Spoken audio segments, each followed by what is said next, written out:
public outcry for people who want a better planet. And there are powers that be that let the people panic. Look at the Gulf of Japan, could they have really planned it? Heading for the iceberg like the Titanic. Atlantic mystery, Atlantis white from history. The truth about the pyramids in ancient Mayan prophecy. Space Odyssey, look into the anomalies, and you will find suppression of free energy technology.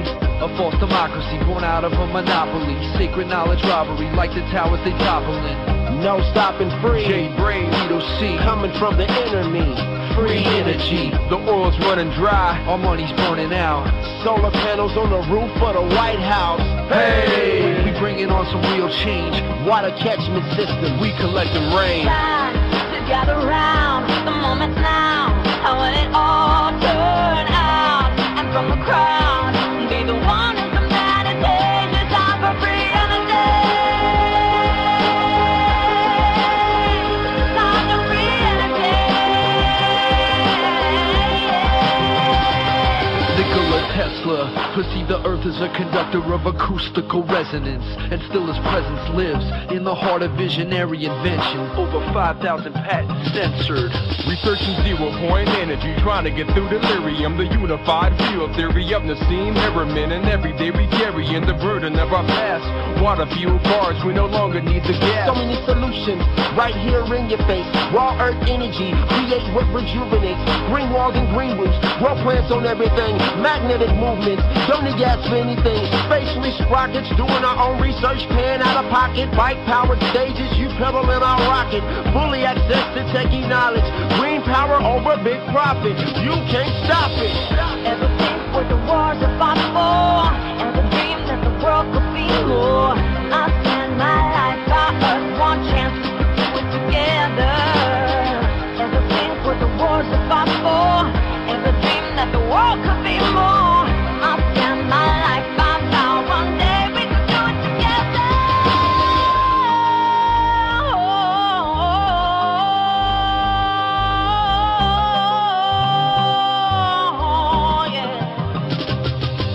The Renaissance, third industrial revolution. Invention is the language of a worldwide solution. The body electromagnetic, plasma arc reactive, stubble Fielkowski frost. Free the knowledge lost. Some people wait for 2012 to watch the Earth shift, but in New Mexico they out there building Earthships. We got the language wrong, I got a new twist. The lifting of the veil, that's the true apocalypse. Some see free energy as the enemy, but my genetic memory remembering that could never be. Thoughts float in the anti-gravity. A cubic foot of space can fuel the whole world annually. You can choose to love or hate, revolt or maybe meditate. And every day we demonstrate so we can finally get it straight. Peace worldwide is the anthem that we celebrate. Free energy like the end of the movie Saint. Time to gather round. The moment's now. I want it all turn out. And from the crowd, be the one who's the meditation. Time for free energy.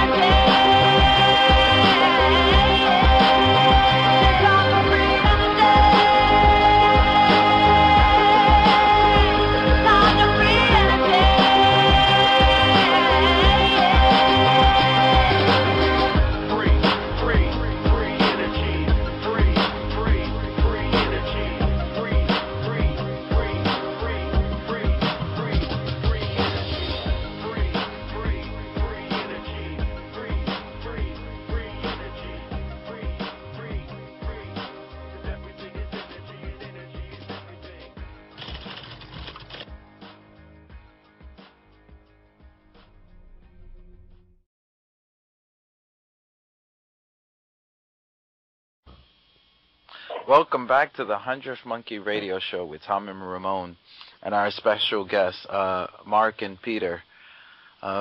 If you, hopefully you listened to the first hour first, so you know what's going on. And we're going to get back into a little bit of the Joe cell, move into the rain-making machines, the water cleaning.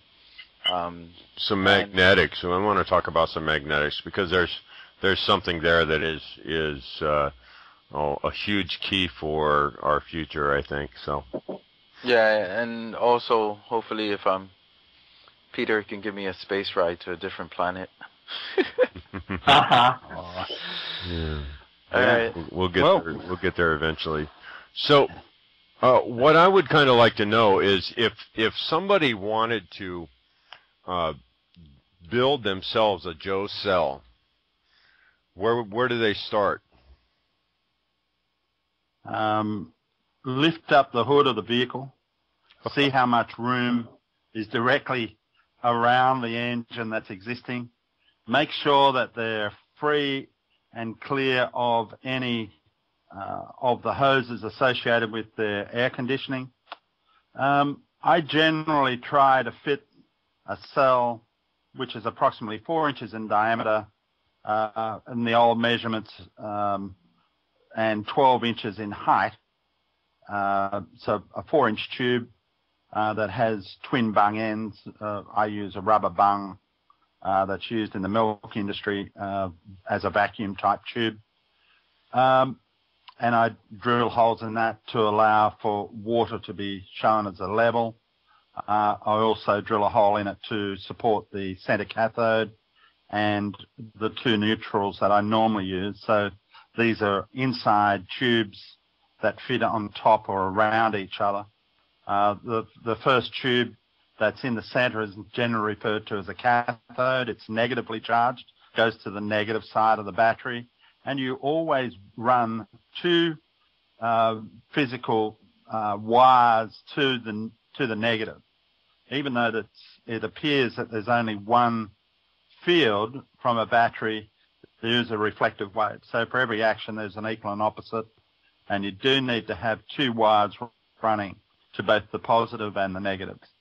The neutrals we support in a rubber containment or in a squashed rubber press where you just distort the rubber enough to support the neutral tubings, which are between the positive and the negative. We generally just charge the water for about 3 minutes with negative on first, and then run the positive, which is the electrical frequency or connection is made to the inside of that outside tube. So it's got to be the positive's got to actually reach to the inside edge of the outer tube. The way in which that's done, we can tag it, or we can do all sorts of things and push electrical fittings onto the top of it, or drill it, or whatever you want. You can add another bolt to it. You just have to be aware that electrically there's, even though you've got positive on, you've also got an oxide layer on your steel, which will give you a positive negative just on the outer edge. So it's to encourage direct ground connection to positive and a direct ground connection to negative. Ground is just making sure that there's no washers or any other material put in place to stop it from doing a metal-to-metal contact. So they're just some of the things that we do. We use water that's either come from a natural stream, well water, or rainwater. Rainwater, if it's run across the ground, is okay. If it's just been stored in a tank, is generally not enough bite or not enough memories in the water from the ground. I'm not sure how to describe it. It's sort of, you've nearly got to be psychically connected to the water as an empath, just as a term, so that it becomes twin to you. You do have a symbiotic relationship with the water. The water will do what you intend it to do. So that's part and parcel of getting the cells to work, is to have the right intention around you. Right. Because you are connected to that cell. It's amazing by how mind. It's amazing how consciousness plays such a key role in all these old technologies that are coming back to the surface now. Yeah, well, we are. I think Dr. Walter Russell is probably the one that I'd refer a lot of people back to. Is that everything is mind. and that's everything that you solidly see is really just a perception of your mind. Because it's all matter that's moving, if we look at it under a 10,000 power microscope, it's all just in vibration, and we don't even know how the cells are holding together. You know, it's just magnetics in cells and all sorts of things, which will probably lead me into magnetics. But looking at what we're doing, we become more and more active. The more mind clear you are, in other words, you're not rampantly thinking about things, you know, or worrying about, you know, where am I going to get the money to pay that bill or whatever. If you're just focusing on having a good time with your engine and, you know, running it, it tends to run even better. Right. If that makes sense, huh? Oh, absolutely, absolutely. Yeah. So if any of you guys out there listening are really interested in making your own Joe cell, I would start by going to weathercreation.com and start doing some research there. He's got links and there's all sorts of pathways from there that'll take you to, from what I can tell, everything you need to know about it.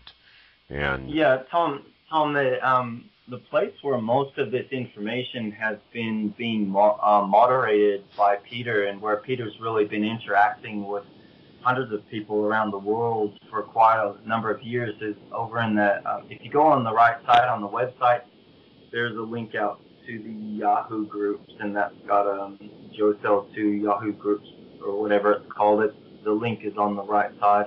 Peter, what's that called? What's the name of the PES Network Wiki? That one? No, it's a Yahoo groups, and it's called Joe Cells 2. Just the letter 2. Oh, I see it there. Okay. And yeah, that covers a lot of what we've done over the years. There's lots of photos. Because we're visual people like to see photos. I've got lots of different types of cells in amongst the Inventor photo folder.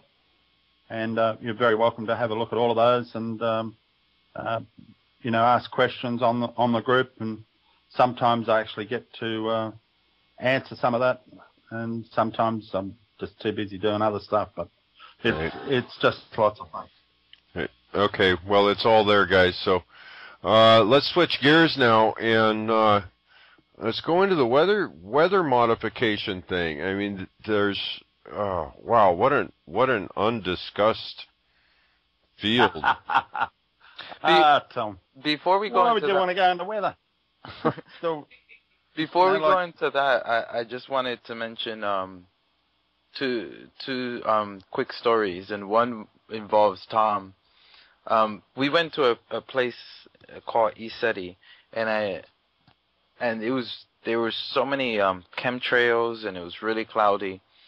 And to make a long story short, we gathered the group together, and we just put our focus, and we cleared like a circular area where we were at of clear sky.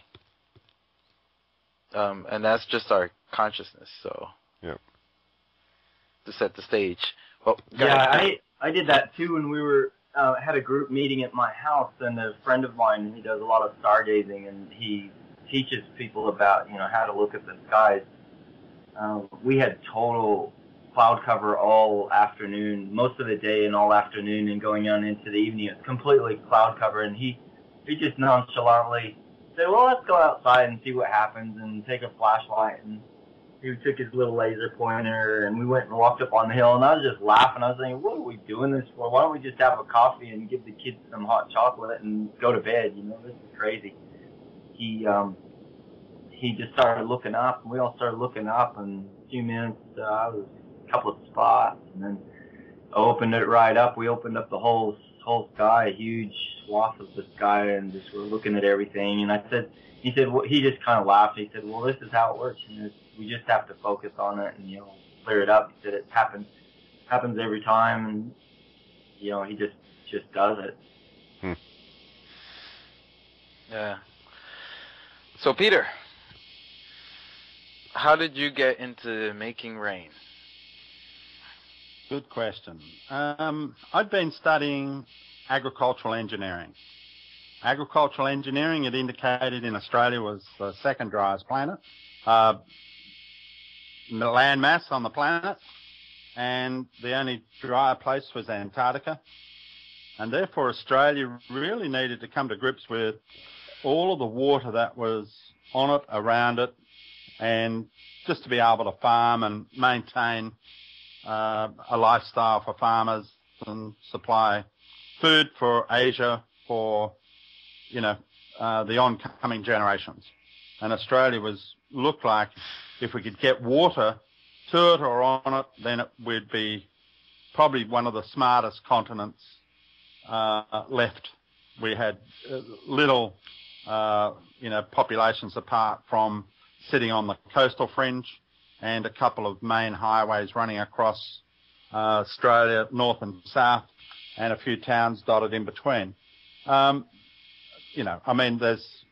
21 million people, or maybe more, living here now. But it's an exciting place. There's lots of room to move and grow. But the coastal fringe has been where a lot of the population has ended up being. The avenue for long periods of drought was high on the agenda. That, Australia, there was no guaranteed rainfall events apart from wet and dry in the northern part of Australia.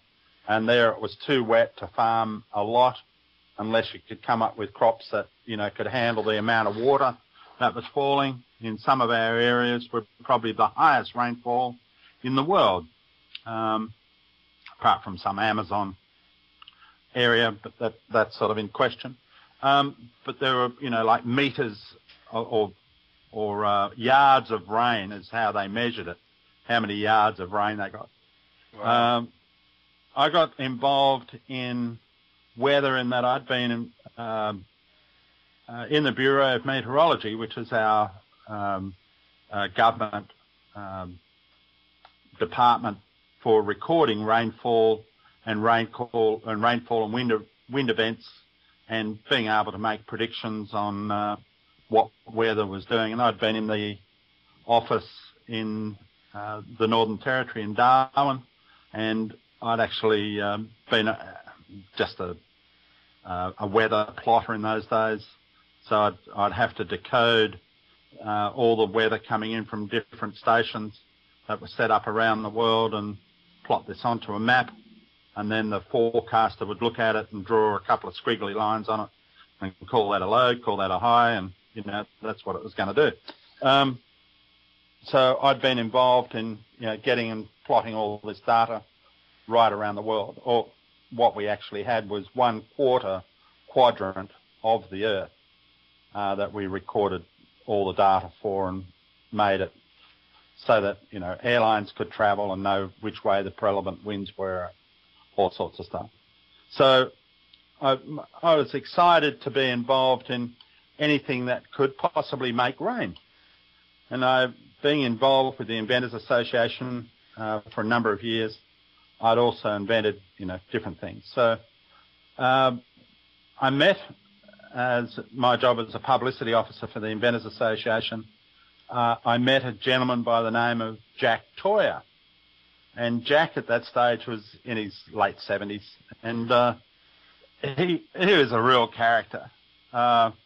He'd been a naval architect during the war, and he'd built boats at Gladstone and launched them off the beach and done all sorts of strange and wonderful things.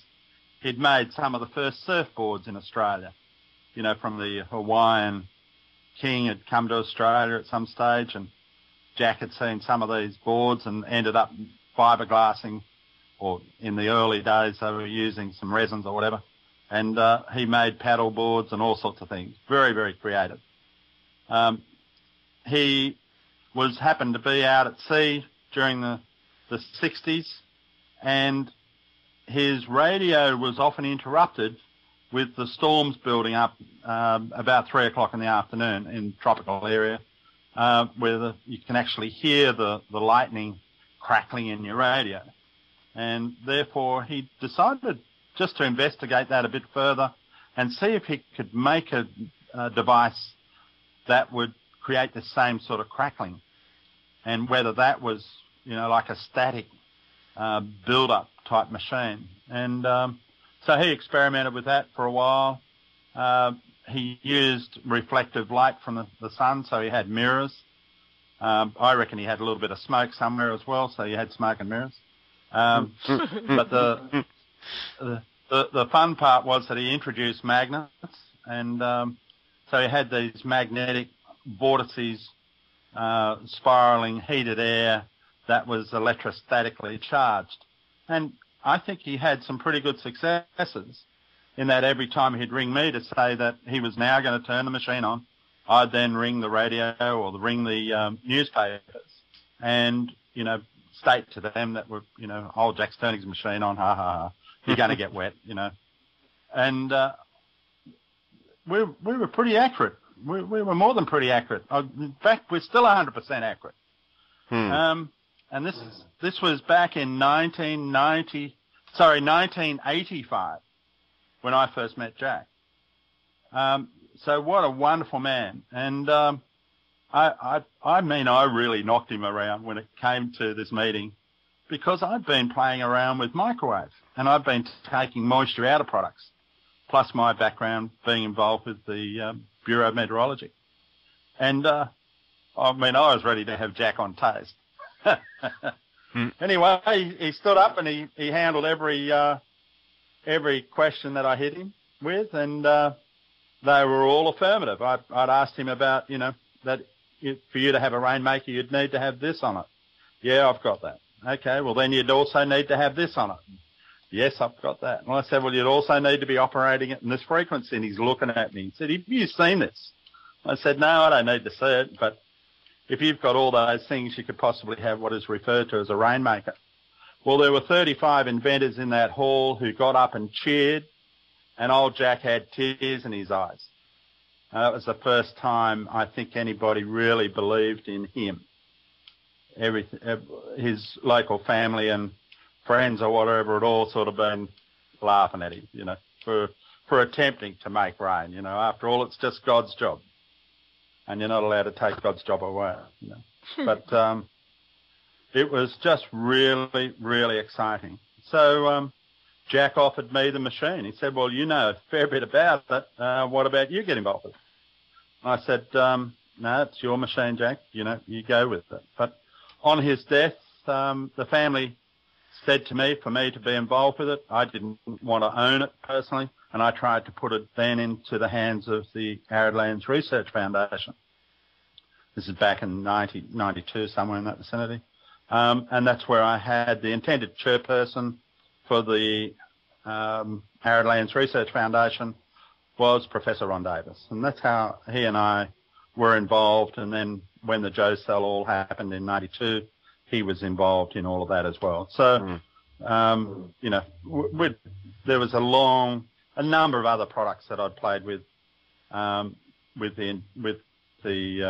Arid Lands Research Foundation when Dr. Rod Leeson was alive. What a lovely man. He was, a real scientist who was just tickled to death with what we were able to do with Jack's machine. And I then found over time, I actually found out in Christmas 2007 that Walter Russell had written about it in the very early years, I think in 1926. Then he referred to it in his book, Atomic Suicide, in 1957 on exactly what we were doing. And that was the operator's manual for the Rainmaker. And, how is it that, Leo and Walter Russell were able to write about what we would be doing 50 years hence, which was just exciting to see what they said, that we would be able to control rain over desert or meadow and unwind cyclones or tornadoes and all sorts of things. So just absolutely exciting to be involved with this in an intuitive way and then to actually find the science of what it was that we were doing, that we weren't just mad, running around the bush, and that we were actually causing weather across large areas. And when I went to America, before I got there, I'd got a gentleman to build the machine for me and trial it and focus on making it rain, of course, where it won't rain generally, and that's in Death Valley. So it rained in Death Valley, and we got the phone call to come to America and see if we could help make it rain in Raleigh in North Carolina when it was really dry, and looking at having to evacuate, something like they're having to do down now in a Texas town. As I sent an article this morning, some Texas town, the lake's dried up, and they're actually shipping water from 20 mile away or something, several thousand gallons a day to this little community, whereas in actual fact we could be somewhere in America and fire the machine up and let it rain over them. Just amazing. So what is the technology behind the machine? What are you actually doing with energy? We're directing sunlight, charging that sunlight, electrostatically charging it, and electromagnetically spinning it. So we can put a contrary rotating field on a hurricane and unwind a hurricane. If I was in your tornado alley areas, I reckon we could unwind the severity of tornadoes and be very quick about doing it. We can form weather. Well, I've formed weather in Australia to fight bushfires within a couple of hours. So if we know there's your hurricane season, the Earth is what's doing the charging, electrostatically charging. So all you need to do is put an electro or a contrary rotating field up into the atmosphere, and it just unwinds it.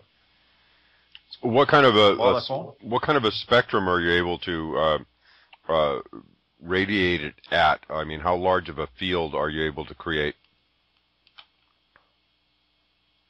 Well, I can. How does one put it? I can operate the machine from several thousand miles away, and might be 20,000 miles from that location. Wow. And be right on target. Oh, interesting. And a target area might be 500 miles, 500 square miles. We can bring it down a lot smaller than that, just on the duration or intensity of what our intention is. We'd like to get paid, so it's, Oh, absolutely. We do it for nothing, but we still like to get paid because you can live a lot further by paying your bills than you can on fresh air at this stage. Oh, absolutely, absolutely. So we don't particularly want to give it to a government or a military or a whatever. We've been offered silly money, pieces of paper with billions of dollars written on it. But in actual fact, it would only cause us to become greedy and, worry about what we're going to do with money. We need to remain focused on what we're doing with the weather in a very sensible area. Right. I've got a friend in Phoenix, and he told me that it was really dry. I said, well, what about we turn it into a garden? And I operated from Phoenix for a couple of days. Lo and behold, it rained. 8 inches of rain in Phoenix. Now, come on. It gets 2 inches annually. It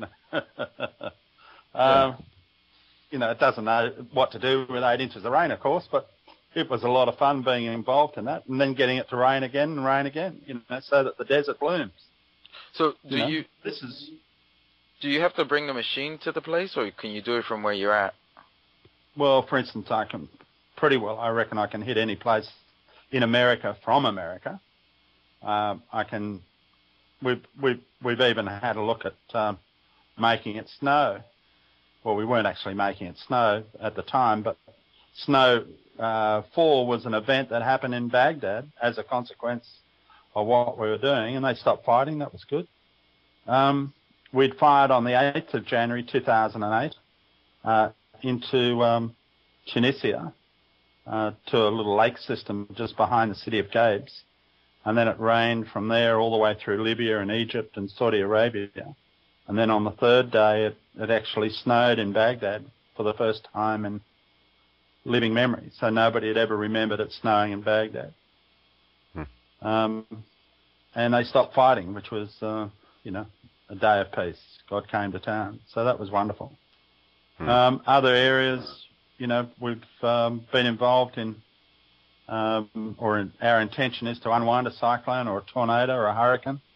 The last hurricane that was running up the coast of the US, they indicated it was going to go to a Category 5, and they were lucky to get it to record a tropical low at the end. But there was a lot of water, but it didn't have anywhere near the intensity because we unwound it. Very nice. Very nice. It's amazing. So it sounds to me like I feel like this technology. There's other uses that can be spun off of this in different ways. Have you focused it in any other directions? Okay. Yeah. We were looking at Squaw Valley. The last interview that I did, probably, a fortnight ago, they were looking for snow. And lo and behold, they've had snow. Not that we did a full intention on it, but we were focusing on it, but we really wanted to be a paid event. There are industries that, forestry, for instance, that need to have rain on a fairly regular basis. They don't really want droughts affecting timber growth and rings. And if we were set up in such a way that we were over in California somewhere, we were set up in the middle of America and, say, on the East Coast, there would be, say, 3 machines running. You could prevent a lot of hurricanes coming up through the Gulf area. You could still have them as rain events, but not with the intensity. As they wind up and gather speed, you can actually settle in beside them and pull them in one or different direction as it's required. It's just it's just time and money. So I'd like to say a little bit. I'd like to tease Peter into talking about because I think it's a great question, Tom. That I'd like to tease Peter into talking a bit more about what can be done with pollution, air pollution, and water pollution using this charged rain.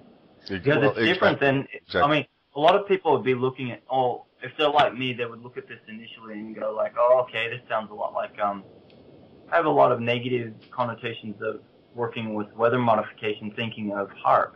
But if you look at the balanced way that this is working with the water, we're actually working with water and with the being of water and in a balanced way, and it's bringing the memory back to water of what it is and its true potential of, balancing things. And so, Peter, how about talking a little bit about how you can rein through polluted air and unpollute things and unpollute water, fill water aquifers with happy water and that sort of thing? That would be really great to go into that direction. Oh, you're scary, man. Where would you get a machine that would do that? All right. Well, just to really focus, the tsunami that hit Japan, for instance, devastating as it is, the radioactive material is still well within the environment. Oh, yeah, it's in my backyard. Yeah. Well, it's not only in your backyard, but it's also in you. And it's in everything. You can't see it, you can't taste it, but it's just going to kill you. it's just a friendly thing to have, and it's not like a rattlesnake that you can see it here. You've got to have your Geiger counters. You've got to have everything running to be able to pick up where it is. And what do you do when you've got it? Where do you go? What is it? So looking at what Russell said in the Atomic Suicide, that if we continue to use radioactive material, his indication was that we were basically suiciding. We were continuing to kill ourselves. I'm not going to disagree with him because I think he's right, but I think that he also left us the challenge in that we could disassociate or unwind radioactive particles. So the next phase of cleaning up radioactive polluted areas is to go in both not just in the atmosphere, but into the groundwater, into the soil, into the ocean. I've looked at a couple of different devices that I've utilized in charging the ocean water off Shiba in Japan, and then I ended up giving that device to the women who were there within a surfing community, and said to them, by operating this on a regular basis, I believe that'll help clean it up. I have no proof that that is the case. We still need to have it investigated and researched fully, but it was involved in, that was the intention, was to help clean it up. And water, if you like, through Dr. Emoto, if we pray and focus our intention, it does clean it up. I met Dr. Emoto while I was in Japan on 3 occasions. What a wonderful man. And I heard his prayer for the people of Japan, and all I can say is my heartfelt thanks went out to them, and I knew I had to go there and help. So I did a phone call to a friend of mine in California who donated the money for me to be able to go to America, from America back to Australia and then into Japan. And thank you very much, Morris. I gathered a couple of these water cells, magnetic water cells, to take with me, and lo and behold, I wasn't allowed to take them on the plane. They had too much magnetic strength and therefore might affect the flight direction of the aircraft, and I had to leave them back in Australia. It took a while to rebuild them in Japan. I was fortunate enough to have taken a young lady as an interpreter over there as well, who was absolutely fantastic, Yurika, who did a fantastic job in getting the parts that I needed, back together so that I could make up a couple of these devices. Just amazing. So I ended up giving Dr. Emoto the unit which to test and experiment with in Japan. He was trying to organize a meeting for me to meet one of the university professors, but that didn't end up happening. But I met some really wonderful people over there, people like Garrett Norris, who is an American but was living in Japan at the time as a student. Garrett, just an amazing character. It really got me excited and insisted, and he's well on the way to making things happen as well. So you meet lots of people when you get excited in this water realm and magnetic realm. They just come out of the woodwork, if you like, or out of the ether, and become more and more involved. I'd like to see Japan turn off all the power that's to do with anything to do with radiation, radioactive particles, and let's come up and give them the correct alternative, and let's hope that they get to see 4 generations without there being major genealogical disasters to the DNA. Yeah. That's the scary. It's funny because it seems like Dr. Emoto's work is way more famous outside of Japan, because here most people don't know who he is. Right. Okay, that's fascinating. Yeah, of course, a lot of the foreigners know who he is, but a lot of the normal, everyday Japanese people don't know. Yeah, I have a little bit of background on that water stuff, and I had well, it's not really appropriate here. I am,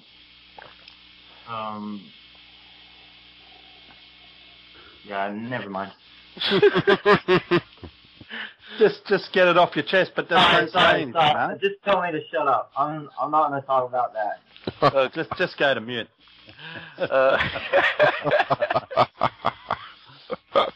Just amazing. All right, well, don't go there, Mark. That's good. So, okay. I'm supposed to, I don't know when, but I'm supposed to be meeting up with Dr. Emoto sometime either in February, to have coffee with him. So I'll definitely. Oh, you'll love it. Ramon, I'll ask him about that. Yeah, we'd like to get him on the show. Yeah, because I'm actually with his interpreter. I've become friends with. We usually have like a small meeting, and some of them listen to the show where we discuss all these things. So I'll definitely bring it up to her next time I see her. But let's go to Bangladesh and. Ooh, Dhaka. What an amazing place. With some of the experience that you guys had there. And the stuff you were doing there. Mark really loves the Ganges. He thinks it's got an aroma all of its own. Yeah, man. Oh, look, it's a pretty special place, isn't it? I mean, it's a complex story. I mean, this planet, we've got this complex story of people who have a love of controlling people, and then we have a large amount of people who are some who really are coming with a different heart space and have a potential to really change the world in a very big way. We probably got to have a bit of a taste of both worlds in that experience. But looking at the river, this is what I experienced. I'll just say what I experienced a little bit to tease this out. One of the things that happened was that we were working with a charging cell, and that's a whole really complex subject. It's simple, and yet it's not easy to really grasp what's going on. It's kind of an experiential thing to witness what happens, to really live with water as it runs through its paces. If you really are there, some things happen that you don't really know what's going on, and they're a little bit outside the box. But we took some water out of this river that's completely dead. It's, for all intents and purposes, wiped out by pollution from many, many sources of pollution. The water, we took some water that it looks black. When you look down into the river sides are totally covered in rubbish or trash, depending on where you're from. And it really is sad to see. There's no real feeling of like, oh, this is just going to pick up somewhere along the lines. It just looks trashed. And you feel like you're in a sludge of, like the smell of the water is extremely rough. I got really sick from the food. Well, there was something that happened with the food. I ended up getting quite sick and stayed home when they first went, and they got a sample of water. And when they came back to invite me out of my day of visiting, of holding the bed down and making sure the toilet was still there, and so I come out of this stupor, and these guys to invite me into the world of the living, say, here, have a smell of this, and I was gonna puke, man. I was supposed to pour this water from the jug into the charging cell, and I was ready to really just lose it. And then I had to actually physically walk away, get a breath of air, and go in and do this while I was my breath in order to not throw up. So we put it in there, and we started charging this cell. Peter and I really tuned in, and for us it was I don't know about Peter. I mean, he's a bit of a rogue, but I felt like this was a fairly serious visit to the water, and I felt like there was something really sad happening there. So it was fairly heavy on my soul, and I started watching these Peter Pumpkin Eater charging this water, and it was really within minutes that water went from being totally carrying so much burden to being like and it just went and it dropped all this pollution down to the bottom of it, and it didn't any longer stink the way it was. I could smell it. All of the sludge came to the surface and went to the bottom. So it wasn't completely clean, mind you. It needed a lot more to go before it was really clean. But Peter's worked around water a lot in this way, and he intuitively felt that it needed to rest, and we were pushing it too hard and burning it, and that it needed to just have a rest. We did a half charge. It totally dropped a ton of stuff.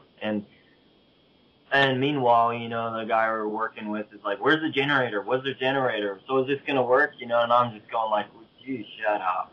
Like, this is way beyond, like, where's the generator? This is serious. So we ended up seeing this water really make some serious transformations, and tried to take it back in and putting it in a charge cell. I mean, we fired it off. There's a huge story here, like lighting the gas off on this. We ended up with a big implosion once where it did a big implosion, blew the water to the ceiling, and there's a lot there. I mean, there's a big story here, guys. Like, there are new elements working here. You're talking about really what you're tapping into here is the magic of water, Walter Russell's world, and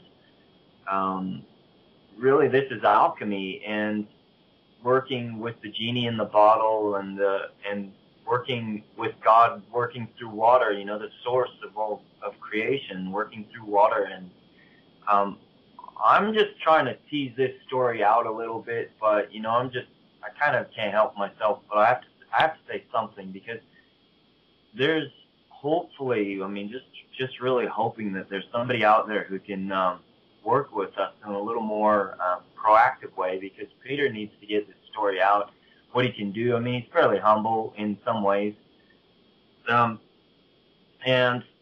he needs to be working with somebody who can actually do stuff. We get a lot of promises. Everybody comes and, oh yeah, you're going to do this, $1 billion and millions of dollars and whatever, but he's still stuck with trying to pay the bills this month, and that's ridiculous, because there's a lot of good work to be doing here, and we can clean up the planet in a really big way.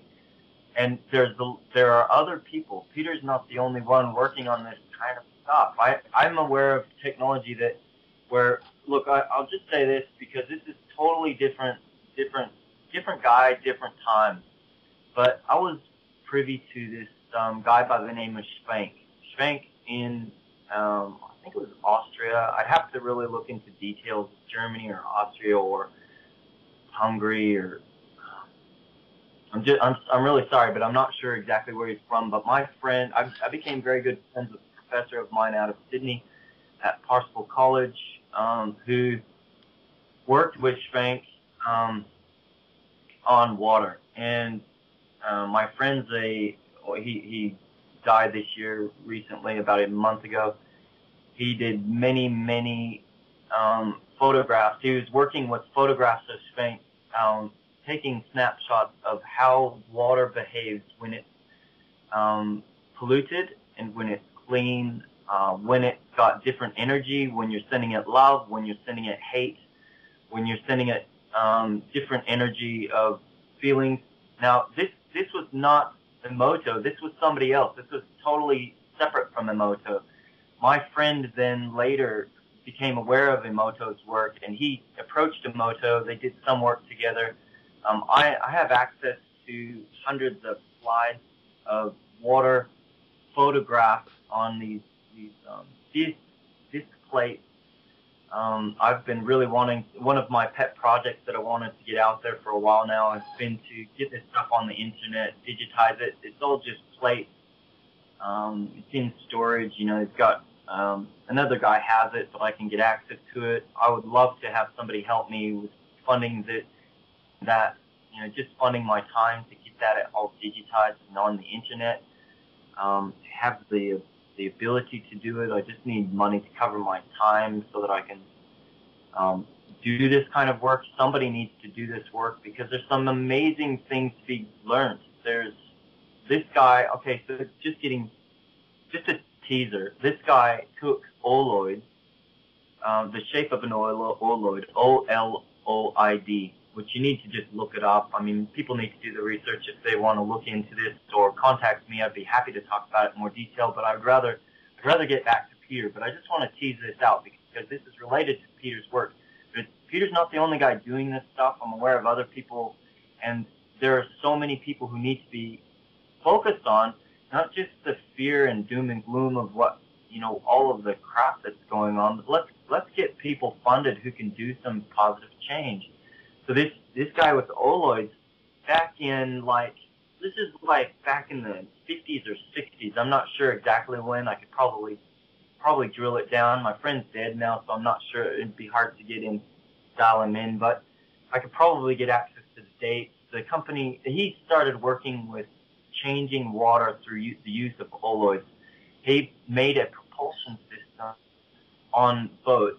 I know exactly how it works. I would love to work with somebody to reproduce this propulsion. But he created a patent where he could put this drive, instead of using a propeller, he made an oloid drive which basically massaged water to the point where it brought life back to it. It brought etheric life back into water.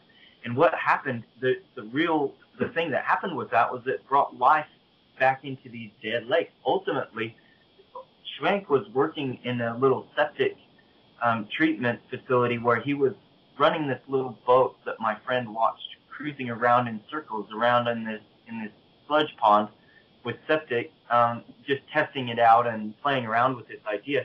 He was able to treat sewage to the point where it could be released into streams and bring back life back into it, and it had actually reabsorbed all of the pollution back. Now Peter can tell you about turning septic water back into drinking water, which is, you know, just really gross. And if you ask me, that's real evidence of really bad Aussie humor. But back to Schwenk. So Schwenk goes and these oloids. He gets contracted to put oloids on this river system and in the lake system where they had, he got contracted to put oloid drives on ferries. They brought these river systems and this river system and lake system they were totally nova, totally killed, zero life in them, and they brought them back to life using these boats just cruising around with ferries, cruising around on the water. So I'm just like, I understood it, I got it. It's been living with me since 1994. I've got this huge passion to bring this back out. Now, where did that go?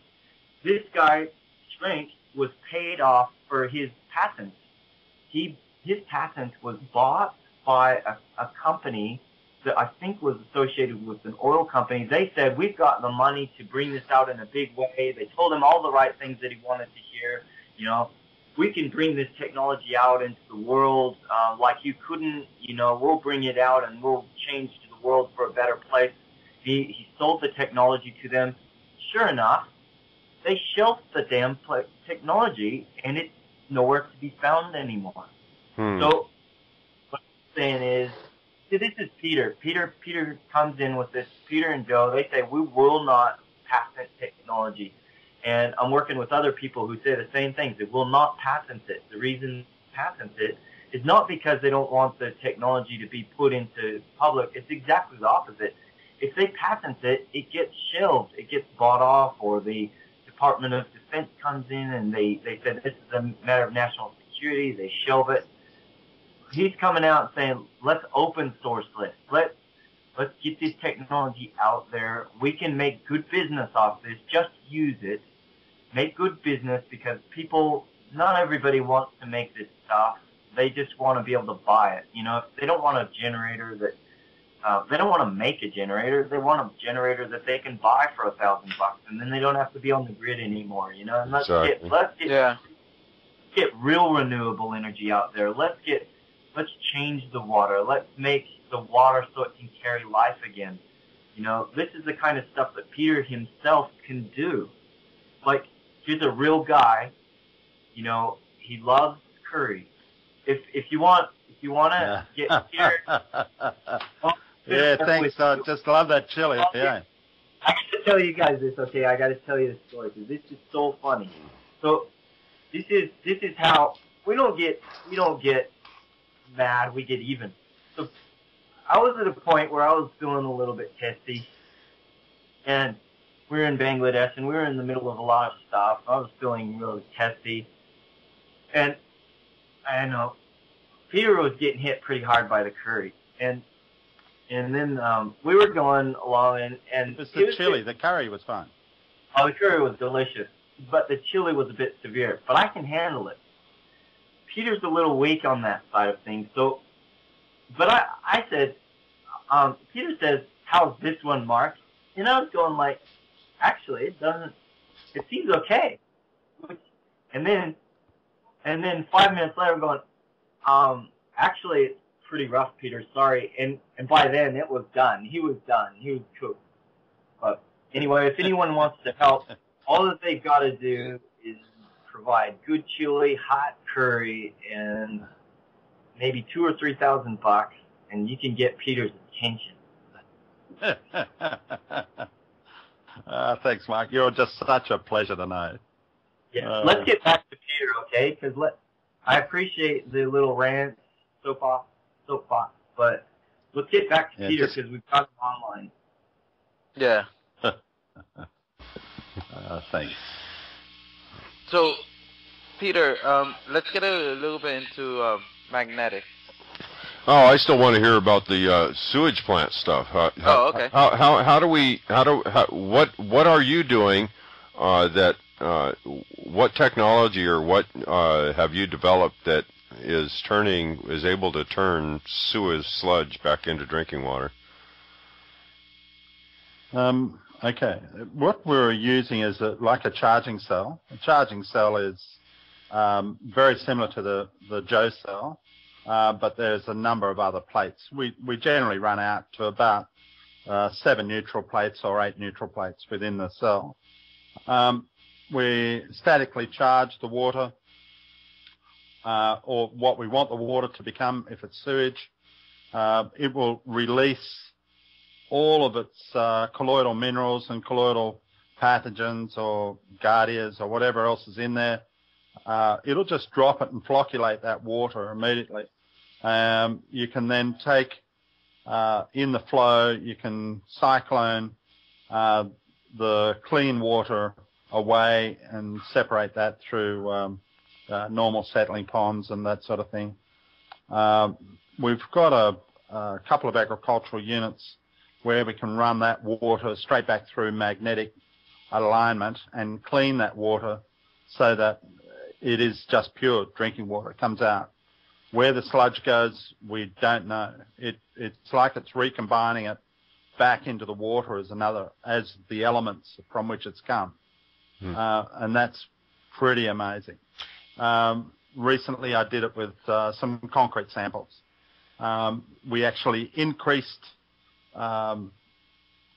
we took a 10-gallon bucket or a 5-gallon bucket, 20 litres, somewhere in that vicinity, away from a concrete slurry that had been dumped out of a concrete truck back at their works. And they allow this concrete, they've overwatered it so it doesn't settle.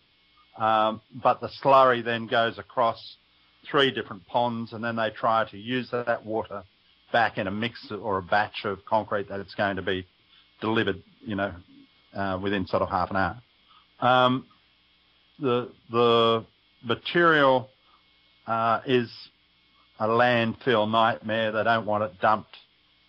We have what we call the Environmental Protection Authority in Australia. You probably have something similar in the States, that orchestrate or legislate where material can be dumped. This material is a contaminant.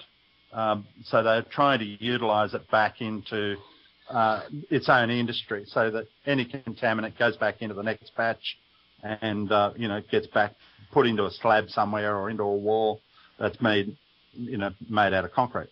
So we took this 5 gallons or 20 litres of water and slurry and aggregate and concrete mix that was partially off back to our laboratory that we were playing around with in Lismore, and set it up so that we could put probably a gallon at a time in a charging vessel.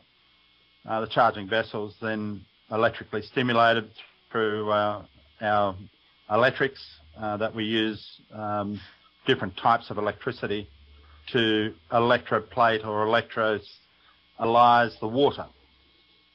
We then store that into glass jars because we're just in a laboratory. What we noted in some of the samples, the concrete is now no longer sticking to the aggregate. That's all the blue metal and the rocks and the sand that's now been completely mixed as a conglomerated mass. All of that now is separated out, and it's left a very fine film, like a waxy salted crystal structure sitting on top of the water. The next sample, lift the bottle up. There was aggregate within there in it as well, but its mass, its actual biomass, appears to have increased. Now that's a like, come on, what's happened? You've added more mass to the water. You've given it more density. That's strange. In another jar, within a week or so, there's... Peter, didn't you say 5 times more mass? Yes, 5 times more mass. No, we're not talking like 12%. Significant. We're talking about 5 times more mass. Wow. Correct. By weight. Yeah, not bad. And another jar, all of the water, it didn't have any aggregate in it, but it did have like the combined mass of this concrete material, and all of the water's gone, and there's just a very light white powder left behind. Don't know what it is. Salt? We don't know. Doesn't taste salty. Because you put it in your mouth. We do a test. Now, as you're describing this process, Ramon and I. Are you familiar with the Book of Aquarius, the Philosopher's Stone? Is Ramon or is it me? You. You. No, I'm not. Sorry. Okay. Well, there's this just came out last year. It's called the Book of Aquarius, and a guy's gone through and done just a ton of research, putting all the old writings and the ancient writings in alchemy on the creation of the Philosopher's Stone. And the process that he actually came to is actually using, you use your own urine, but you use a distillation process where you distill it multiple times to draw the mass out of it, and it leaves a salt. And when you were talking about how it cleans it up, I just saw the whole distillation process that we're doing right there. Maybe Ramon, this is something that time. It sounds like time. It sounds exactly the same process. When you're describing you're giving water back to the life, you're basically, taking out all the negative energies out of it. And that's probably why you're left with nothing, because you dissipating all the what makes the water bad for you and giving it so much life back that it can release the toxins easily. No, I see a tiger somewhere, Ramon. So. Yeah, there's a Fantastic. huge tie there. Right. I see. I'll try and follow it up. The fun part is that there's sitting in the bottom of the charging vessel is still some concrete. What looks like concrete. It looks like a really soft slurry. Now, I put my finger in that, and it comes out like ice cream. And this stuff should have set and been like rock. You mean not. it's cold or it's soft like ice cream? It's soft like ice cream. Wow. That's what's the intriguing part. And I had some personnel lined up, supposedly to do, vacuum and chemical separation, and for them to throw some dollars in. And of course, they didn't. Like they all couldn't believe what they were saying. It was just too much. And you go, like, this is an environmental hazard that now you've got a solution for. You could value add any portions of those. Where's the people? What do we do with this? We just put it on the shelf and we'll get back to it. Hang on, see we're what's talking about it happening, on the This is the most bizarre story, you guys. This is like, you got this guy, and he's got these two guys working in the middle of nowhere in Australia, working on some really funky stuff. And yet, who's talking about it? Like, who knows about it? I mean, Peter, before you had that, we did an interview on Sean David Morton's show last week or so ago in Strange Universe Radio on AmericanFreedomRadio.com, and that was the first time that Peter really had an exposure on, like, out in the real world, like on some of the stuff that's so earth-shattering and important. Like in you guys, so I was really hungry to get him on here with you guys, because I just really like to start bringing this out. Why? Well, that's not true, Mark, because I got to talk on Lars Larson's show. It was, for about a minute and a half. Really? Like a minute and a half of, some people have. Yeah, the guy just didn't believe what was going on and just thought, well, thanks very much. We'll get back to you, Yeah. Well, all due respect, what can you, because we've been doing it so far now for close to 2 hours, and, there's still so much more to cover. What can you do in... Yeah, well, I got what to can you do in a minute and a half? Just give your exactly. name and where you were born. Okay, thank you. Yeah, well, that was it. That was about it. But thank you very much, Lars, if you're listening. Really did appreciate it. But it's really funny about like before your fires were running, for instance, in Texas. You had a bit of a bushfire down there, or whatever, scrub fire, or whatever you call it. I started ringing and wanted to talk to people on Fox 4. I wanted to talk to people at the Cattlemen's Association. I wanted to talk to people on the fire. There's nowhere for a rainmaker to come in and drop some water on it and put it out. Look, after 2,000 homes were destroyed, you just go, we've got this machine, guys. Who's going to bring us there? We needed funding, basically, to be able to fly to America, set it up, and do it. It's just, I really don't know what else I can do. I'm talking to you guys. I need help. That's what I need. Financially, I need a lot of help. You're talking about the one in... I put my wife on, I put my wife on hold for a number of years, and she's now told me to piss off too. But, that's good. So we're separated, and we're probably get divorced if I could ever afford it. But it's one of those things where, I'm prepared to get off my butt and go do it and, put my own personal safety in jeopardy and my own personal comfort and family in jeopardy.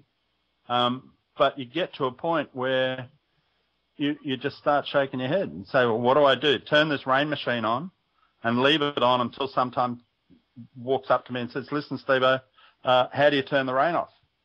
And in Australia at the moment, they're looking at me going, can you turn this off? And we can, but we didn't turn it on to annoy a lot of people. But it is amazing when you start an event that it continues to work. So you feel like you're a little bit like the Sorcerer's Apprentice. Then you have to be really careful that you don't overdo it.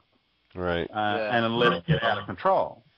And I do take that as an ethical stand, is that, when Jack was running the machine, for instance, I'd ring him and say, listen, Jack, the Lismore flood, that is your responsibility. You got to get in there and help clean it all up. It's a situation where a weather event can get out of hand if you are involved in it. But you need to realize that because people have dammed rivers and cut down trees, they too are also involved. They're using microwave communication. They've changed the way in which nature works. They've changed the heat of the atmosphere through their exhaust on their cars. They've changed the nature of the heat in cities because they've got black bitumen. There's a whole range of different heat anomalies that are going on around the planet and different movements electrostatically. And, winds moving around buildings and all sorts of things. And it's just something that, do we have to interfere? I don't think we're interfering. I think we're encouraging moisture to come back into areas that normally it would have been in. There's only a certain amount of moisture now in the atmosphere because a lot of that moisture has been held in dams and huge reservoirs around the world on the avenue that we're going to need it in 10 years' time. Yeah. We need to look at that water as moving, and whenever we stop it from moving, we stop it from working within the atmosphere. So there's a whole range of who's the worst person. Is it the person who's attempting to get it to rain, or is it the person who made the road, or is it the person who made the dam? We need to have water moving. We need to move with it. We need to create an environment where, it's safe for water to be in trees and grasses and all sorts of plants. We need to encourage irrigation and farming, so that we've got food on the table, so that everybody, can at least be fed. It's a huge thing for having billions of people on the planet, and somebody's going hungry somewhere in Africa. We really do need that. Yeah. While we're talking on that subject, Peter, could you please talk about your experience with working with the magnetic water cells with farming? Yeah. Well, before we go into that, I wanted to mention there's a website called GoFundMe.com. Oh yeah, and you should put it on there. Yeah, you should just put it on there, and we should do that. That's a great idea. You should do that, and instead of depending on one person, you can have a lot of us can give $5, $10, $100. All right, it adds. Great idea. Do that. Listen, you guys need to sell those bloody USB monkey sticks for $40, and out of that, you guys should throw $1 our way. Look, can we come to some agreement? There we go. No, Peter. Just get. We definitely. Look, you can slap him. You guys set that up. Set up a GoFundMe and make sure that and send us a link and we'll post. Yeah. I'll provide you. I'll work on that and then give you guys a link. That'd be great. That's a super idea. I appreciate it. Fantastic thing. I charge $40 for that idea. Come to that USB stick. Everybody, just jump up. Put $40 in the poster room now, so that you can get that USB stick with all of those past series of wonderful shows. Yeah. And the main thing is, I'm sure a lot of people are hearing this show and they're like, how do I get one? How do I get one? Because we know all this technology is out there, and I think for most of us at this point is like we want to see it in our house. Yeah, I am like you. And depending on somebody with a lot of money to bring it out, I don't think hopefully somebody like that will come around, but we can't depend on them. But these people that are Richard Branson, I've been trying to communicate with Richard Branson for a long time. Well, all these people that are like listening to these types of radio shows, they're not going to have the kind of money that's going to be able to fund the whole project. But if they have an option like the GoFundMe where they can throw, $50, $100 towards helping to bring this stuff out, that's probably going to get you the money and get you there a lot quicker than trying to find one source that's going to bankroll it all. Yeah. Yeah. It would probably keep it more free too, Tom. It's a great idea. There's some lake that's dried up in a town in Texas at the moment. I really need to sort of be in America and just sort of come over there and make it rain. Alleviate the problem. Also be wonderful for the drought and also for the ground. The cows would have something to chew on after a while. But getting back to what you were saying, Mark, about the magnetic cells used in agriculture, what we found, I'll try to slow down a little bit because I'm getting too excited, so that you guys can hear me. Australians talking really fast, really hard, Australian. We have a language all of our own where we get really excited.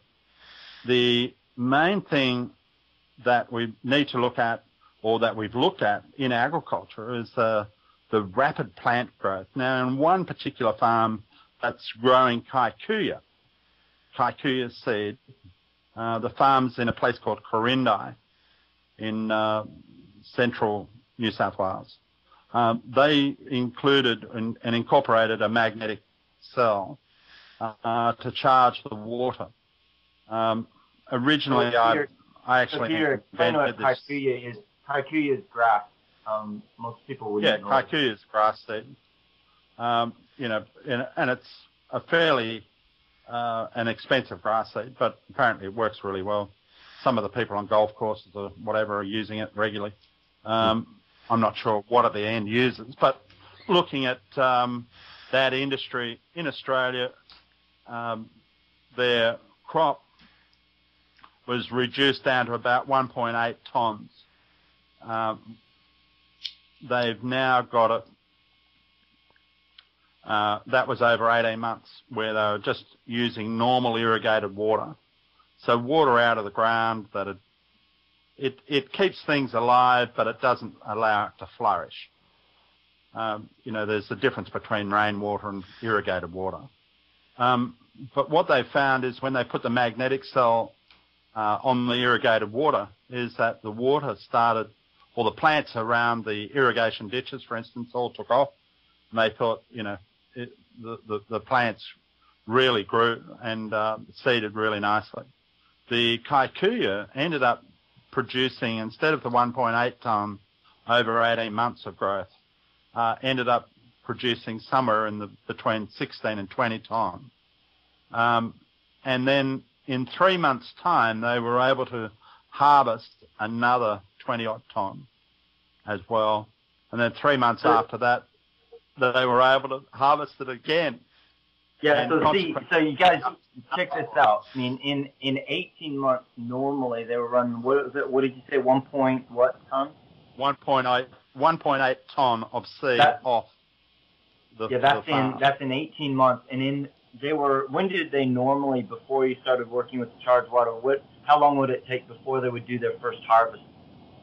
Well, that was it. That took 18 months for it to go through the flowering stage and seed up. 18 months, and they did in 3 months. They were ready to harvest with the charged water, and then they did it again in 3 months. They went from 1.8 tonne out to 20 tonne, and their increase in harvest has gone up now in the 12 months. As I understand it, they have gone to well over 80 tonne. So they're on target for something like around about 140 tonne for the 18 months, whereas they would have only been getting 1.8 tonne. Wow. So it's a fairly significant increase. And you gotta explain, Peter. So this is allowing them to work without fertilizers, without pesticides. Right. just charging the water with a goofy magnetic water cell. That's not surprising at all to hear that. What is it exactly that it does to the water? Does it pull in? All right, to get a little esoteric here, is it pulling in like your spiral graph Tom was talking about before, the spiral fields? Okay. We've now got the different spiral fields, either base or apex. Apex is normally known as the north field. If you've got two north fields coming together, we can interact with them and get them to fold through themselves and lock, giving us an east-west field. It's absolutely stunning what it does to water. Water just becomes so much more energized. So if you really look at the fields that he's working with, and when you understand, like, you've got magnets that don't have two poles, they have four poles, and if you look at that whole Thrive movie that's come out, everybody who's listening to that, and that's all the rage, this whole idea of the toroidal field.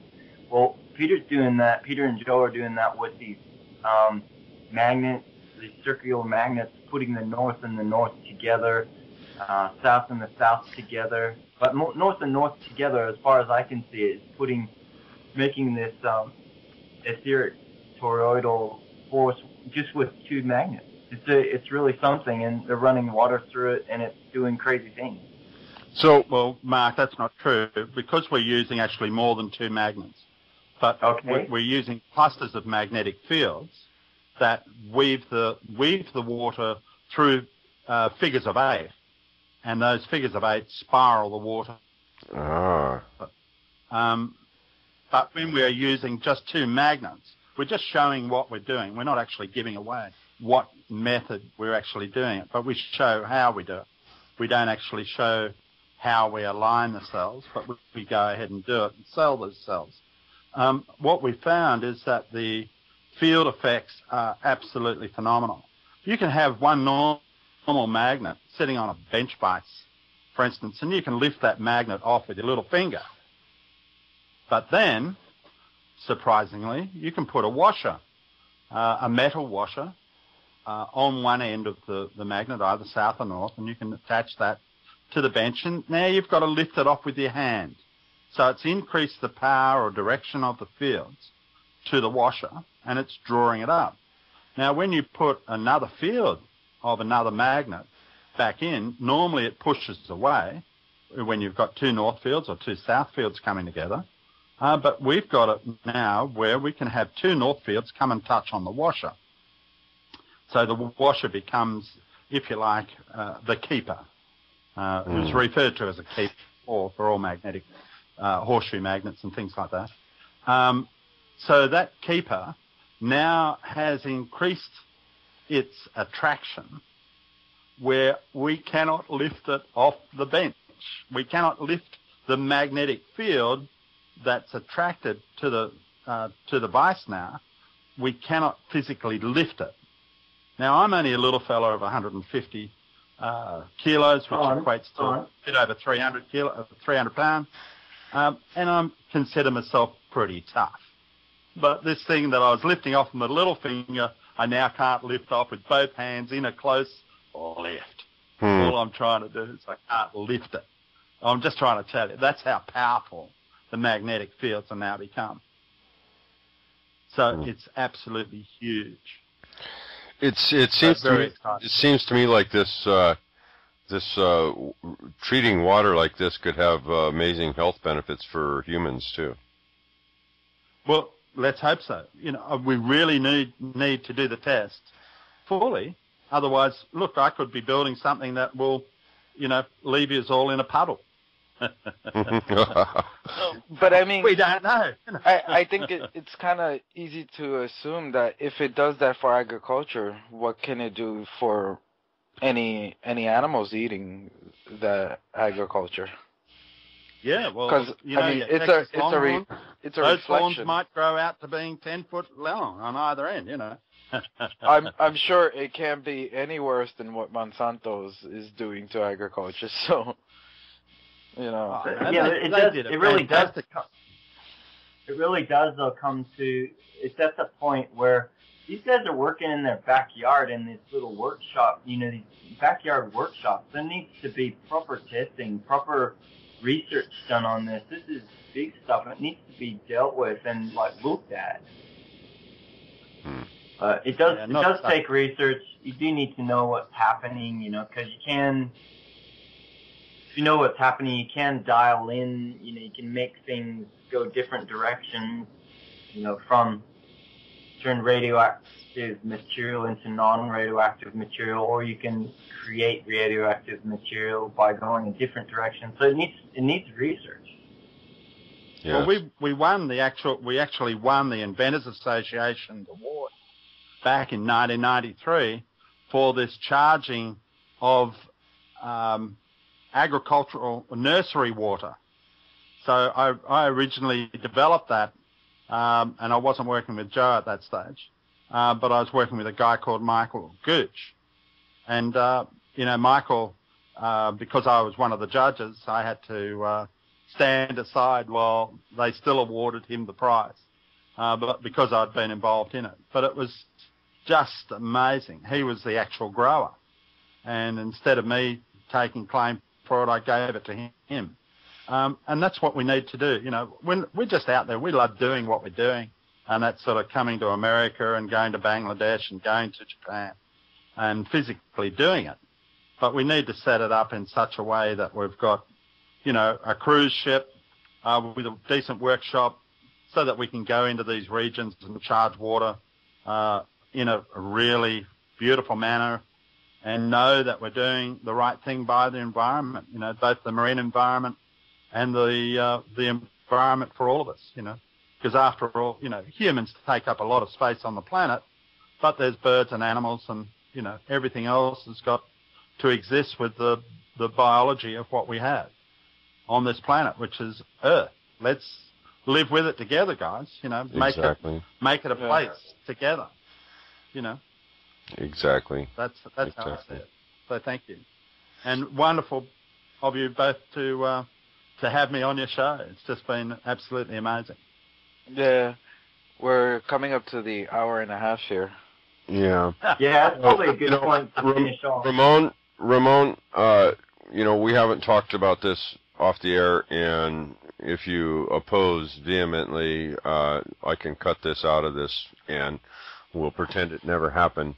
But I think I want to release this outside of the member section, and so everybody has access to this information, because this is just too important to even restrict it for our greedy little needs, Yeah. Wonderful. Thanks, Tom. I really appreciate that. That's, I would agree with that. Yeah, this is just Thank you, Ramon. There's too much here to, put it behind any doors. So yeah, appreciate that, guys, and let's see if we can draw in some funds to put your way. I would like to, I'd like to honor that decision. As we draw in some funds for something, it'd be really nice to give you guys some back, because this is important. I had the same feeling, Tom, and I'm working really hard to get Peter out there into the public and to get the right people listening to what he can do and hearing him. There's just a bit of work. What we need is a situation where Peter can direct people to do experiments, and they go out and they start working on stuff, and he tells them where to go, gives them ideas where to go, start working on things. I've been telling them where to go for years. He does. He tells me where to go. He actually tells me where to go sometimes. But really, it's a great opportunity. Let's make some special things happen. Love to honor you guys, though. I really appreciate this interview and appreciate your time, Peter. Thanks, you guys. Really glad to be a part of this.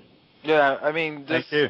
This information is not important. It's crucial at this moment in our history. It's very crucial. It's life. It's literally life or death. Elizabeth brought up a good point to me. Have you guys looked into organizations like Greenpeace or anything like that? They're very hard to look into. Who do you talk to? Yeah. It's a lot like, there's a connection, but you've got to go by somebody else who makes a decision for everybody else. It really, we just need to be, free and easy, get out there and go do it. Yeah.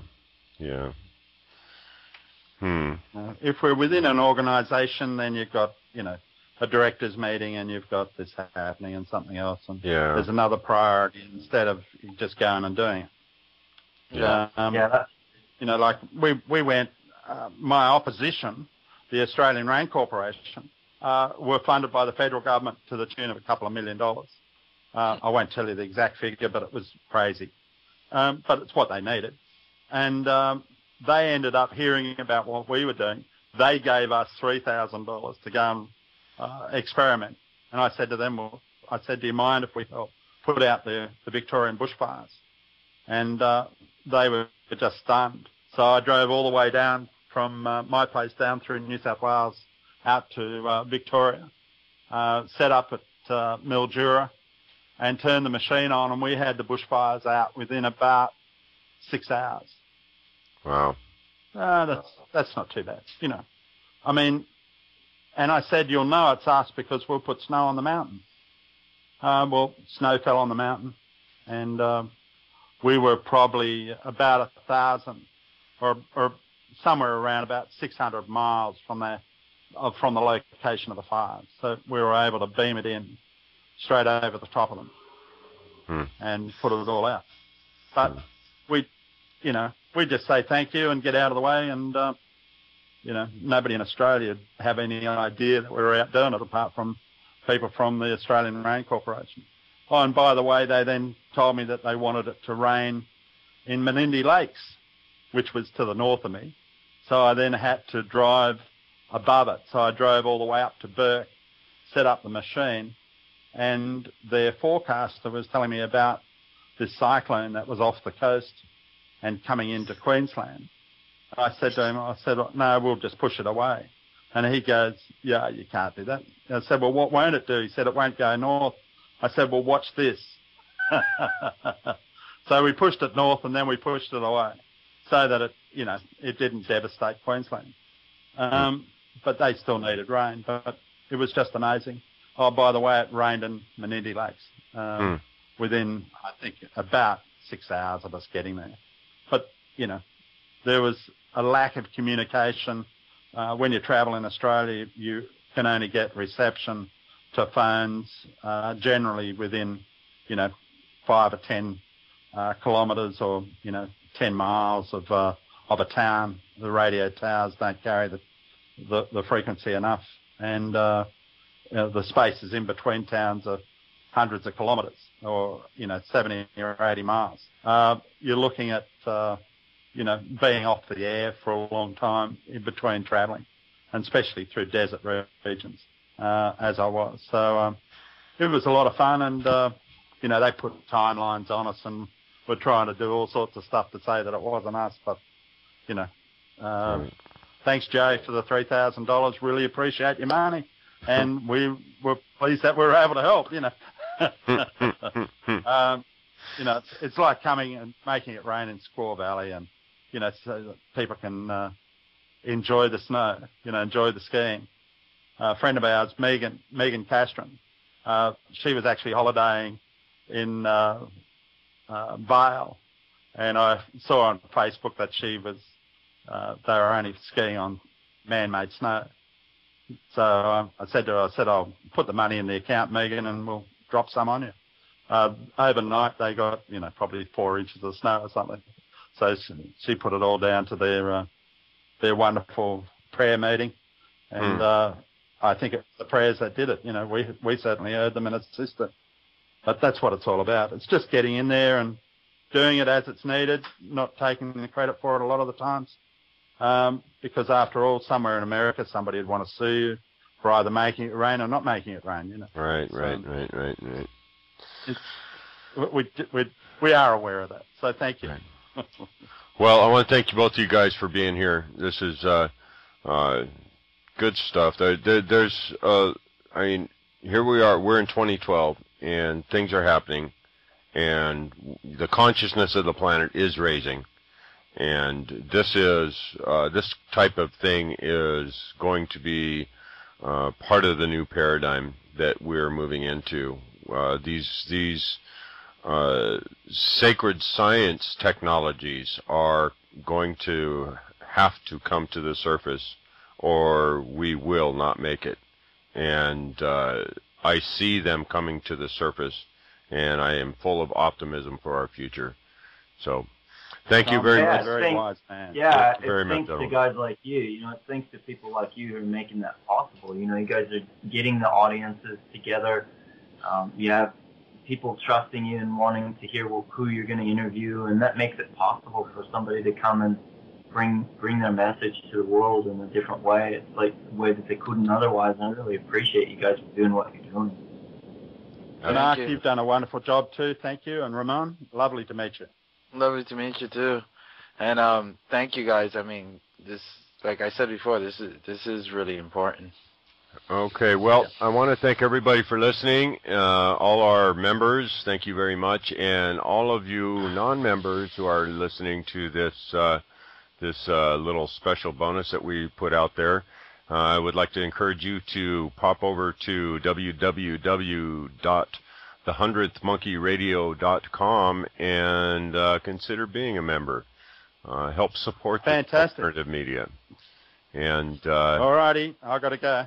Check out all the other stuff we got going, guys. And we love you. And condemnation without investigation is the height of ignorance. And the love you deny is the pain you carry. All right. Good night, everyone. Good night.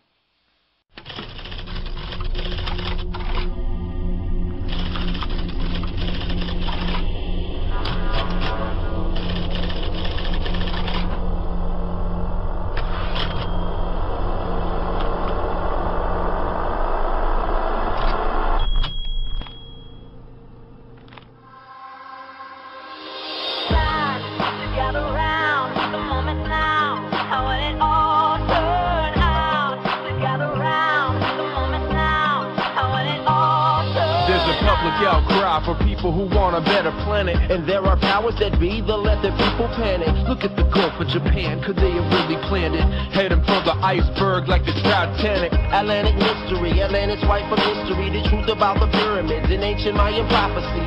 Space odyssey, look into the anomalies, and you will find suppression of free energy technology. A false democracy born out of a monopoly. Sacred knowledge robbery like the towers they toppling. No stopping free. Jade brain, Vito C. Coming from the inner me. Free energy. The oil's running dry. Our money's burning out. Solar panels on the roof of the White House. Hey! We bringing on some real change. Water catchment system. We collecting rain. Time to gather round. The moment's now. How will it all turn out? And from a crowd, be the one who's the meditation. It's time for free energy.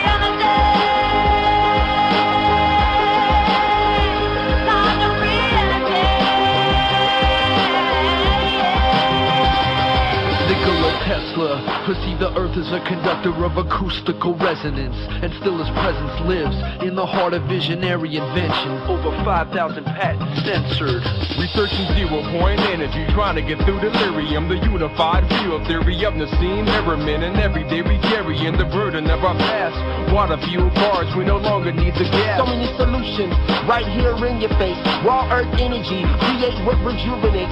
Green walls and green roofs, grow plants on everything. Magnetic movements, don't need gas for anything. Space rockets, doing our own research, paying out of pocket. Bike-powered stages, you pedal in our rocket. Fully access to techie knowledge. Green power over big profit. You can't stop it. Ever think what the wars are fought for? Ever dream that the world could be more? I spend my life by us, one chance to do it together. Ever think what the wars are fought for? Ever dream that the world could be more? I spend my life by now, one day we could do it together.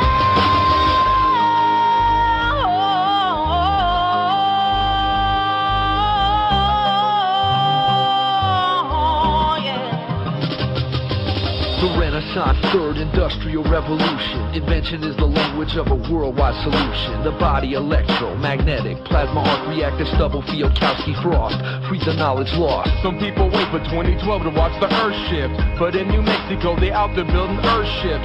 We got the language wrong, I got a new twist. The lifting of the veil, that's the true apocalypse. Some see free energy as the enemy, but my genetic memory remembering that could never be. Thoughts float in the anti-gravity. A cubic foot of space can fuel the whole world annually. You can choose to love or hate, revolt, or maybe meditating. Every day we demonstrate so we can finally get it straight. Peace worldwide is the anthem that we celebrate. Free energy like the end of the movie Saint. Time to gather round, the moment's now.